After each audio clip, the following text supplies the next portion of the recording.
Good afternoon, Frank. Good afternoon, Professor Spooner. We've seen another week of the American campaign against globalization. Uh, it seems as though every day the new regime in Washington does something to try to, well, which can be interpreted as an effort to try to stop things changing and get back to the way they used to be. And that's interpreted as, or that's the interpretation of making America great again. Mm-hmm. And maybe that is where the truth is, that in order to make America great again, we have to get things back the way they used to be and stop things changing. But being rude to one of America's closest allies doesn't really seem to be part of either of those processes, and it's not easy to see what's likely to come next. But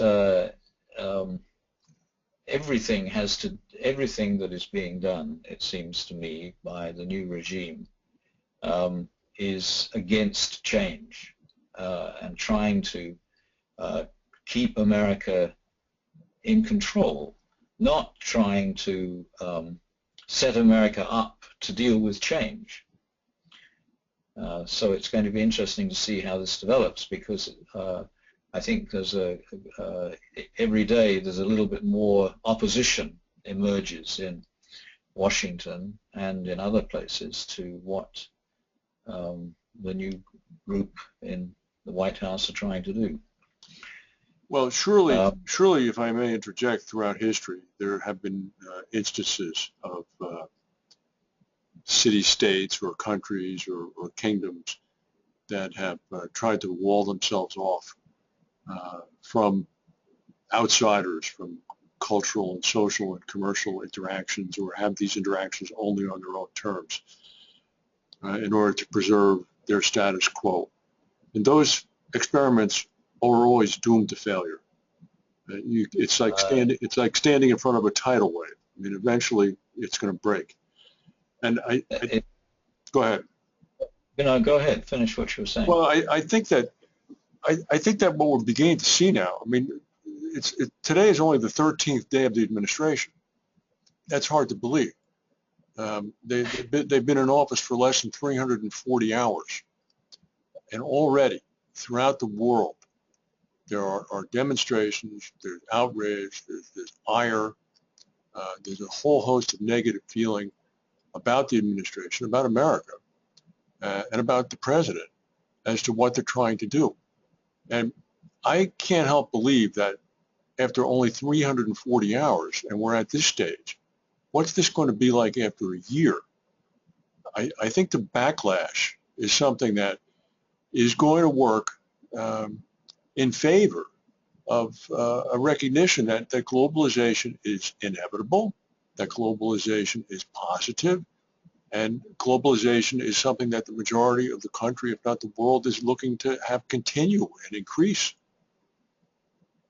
But what's interesting about this is that it's easier for a country the size of America to isolate itself than it is for much smaller countries. And so this may very well change or certainly affect the process of globalization. I was interested to see that there's a mention of Putin in one of the news sources I was reading, of the fact that he's very careful not to say things against Islam in a way that, that of course our regime in Washington is not careful to do. Mm-hmm. Mm-hmm. Which suggests that Putin is much more globally aware. Oh yeah. Than Trump is. Oh, I think much more so. I mean, Putin is a product of the Soviet Union that had a huge Muslim minority population that still retains a significant Muslim population, even with the breakaway countries. Putin is the leader of a country that has had numerous Islamic terror attacks, I suppose, couched in terms of the Chechens. Are the Chechens Muslims? Yeah. Oh, well, there you go. I mean, it hardly pays for Putin to come out and begin to publicly say negative things about Islam. But that doesn't seem to be anything that would stop the American administration. But for a country that is the size of the Russian Federation, which for 70 years was the Soviet Union, with an atheist ideology which tried to assume that religions were no longer significant, now managed by somebody who was the head of the secret service in the Soviet Union, for him to be aware of the importance of religion in a globalizing world shows that he's what shall I say? He knows what's going on. He's paying attention. I would expect nothing else from a former head of an intelligence organization. And I think if what he's doing is he's playing his cards in his own favor and not shooting himself in the foot, contrary to what I think is happening here. And I do think, though, that despite the size of the United States and its economy and its relative isolation, just geographically, I mean, these chickens are going to come home to roost. There's no doubt about it. Economically, I mean, if any of these things play out the way they've been forecast, I mean, the price of goods are going to go up. The trade deals are going to be dissolved. The stock market is not going to be immune from this. Once people begin to see their 401ks and IRAs begin to plummet, there will be problems. There are going to be big protests over this upcoming portion of time. And it's going to, if the protesters are smart, they're not going to make it as Democrats versus Republicans. They're going to make it as, well, I don't know. Can they make it as pro-globalization versus non-globalization? I don't think they can. I mean, that doesn't play in Peoria, as they say. But it's interesting to compare what's going on in this country with what's going on in England, or I suppose I should say the United Kingdom, because, and a lot has happened there this past week because of the Supreme Court decision and the parliamentary debate and the vote. Right. And the fact that so many MPs voted for the referendum rather than what they wanted themselves. And there's so much negotiation beginning on both sides about just exactly what's going to happen. That's correct, and you know better than I, but the vote to approve going forward now just means that the bill or the process comes back to committees in the Parliament, where the real fight is going to begin. All right, these are where the amendments and the conditions are going to attempt to be added that will then have to be rejected or approved. I don't think anybody wanted to stand in the way of the so-called public will from the June referendum, but it's a much more shadowy process and a committee process if you're talking about something that arguably is going to keep jobs in the UK or allow greater economic access to the European Union. And I'm not entirely sure that it's going to emerge as the so-called hard Brexit that Ms. May initially outlined. No, it's very, very difficult to predict what's going to happen, but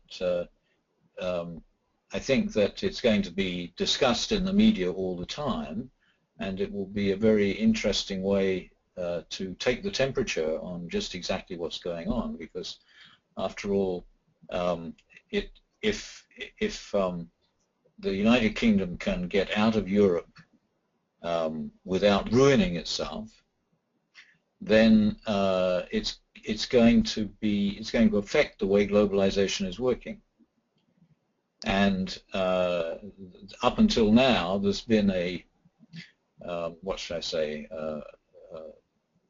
People have favored the idea of gradually putting together larger and larger groups of economic blocks, like NAFTA and the Southeast Asian one, and the European Union has been the most advanced of them. But I've never myself been sure that that's really the best way to do it, because it produces exactly the sort of problems that led to the referendum result, that